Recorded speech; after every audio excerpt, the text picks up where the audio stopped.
Welcome, everyone, to Young at Heart, session number 154.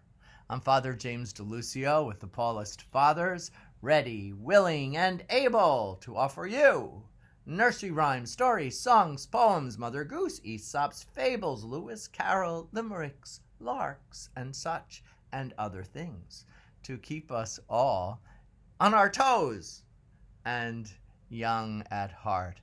The past two sessions, I offered parts 1 and 2 of an exciting, fascinating African-American folktale entitled A Vital Decision. And as you recall, I told you how much I loved part 1. Wasn't too happy about part 2. Nevertheless, it offers a very important challenge and a question for extensive discernment, don't you think? I did offer you to post some comments on the other kinds of stories or parallel stories you found, especially in part 1, but you did not offer them. Nevertheless, I pledged to offer you mine.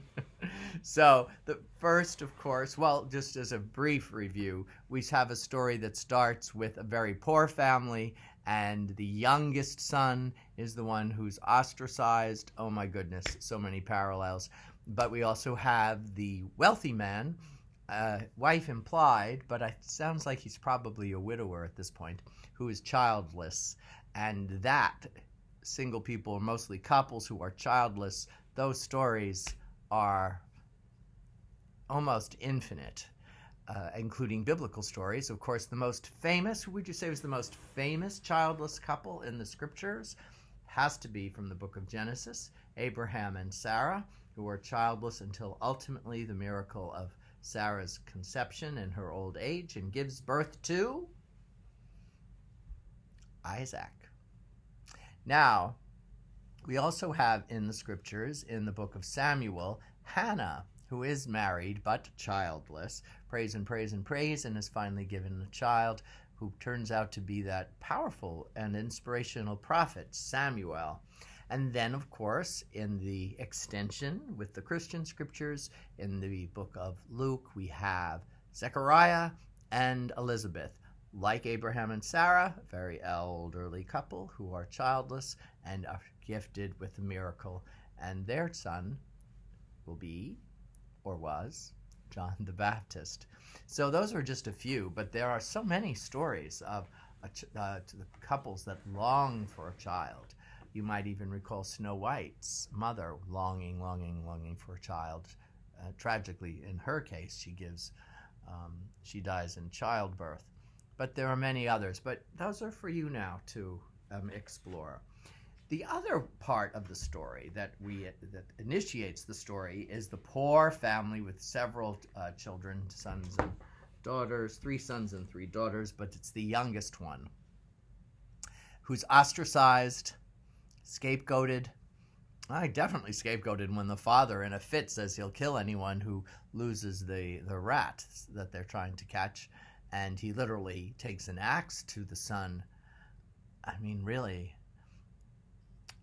taking axe to people, we find that in some of the Brothers Grimm.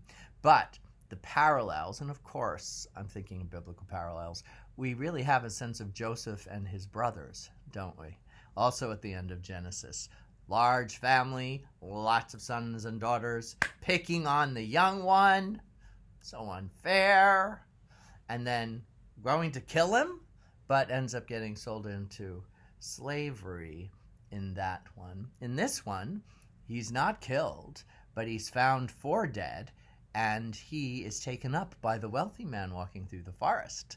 And he then becomes his surrogate son and ends up marrying the king's daughter, which is also so much like Joseph and his brothers, right? Joseph goes to Egypt. He ends up becoming the counselor to one of Pharaoh's ministers, and then ends up pretty much like a prince in Egypt. So lots of parallels there. I don't know how old this story is, so I don't know whether it encountered the biblical stories or not, but it's interesting. And then lastly, there's that wonderful moment already mentioned, when the wealthy man finds the poor boy bleeding to death and gets off his horse and ministers to him, bandages the wounds, then puts him on his own horse. Now, what story is that? Of course, from the Christian scriptures, also in the Gospel of Luke.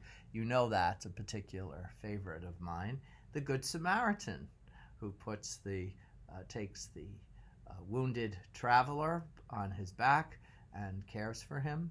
So, those wonderful, wonderful parallels there. Now, as for part 2, when the father, now that the young man is prince, really, he's married the princess, and has a wonderful life, the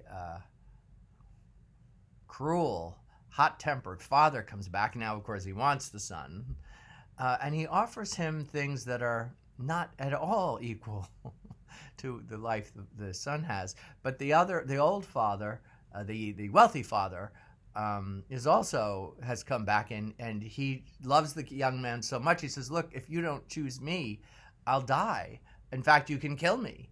And then the other said, "Well, you belong to me, but if you're going to go with him, you can kill me." It was like, who could top this in terms of professing their care? And the young man is given the sword, and the choice is, who should he kill?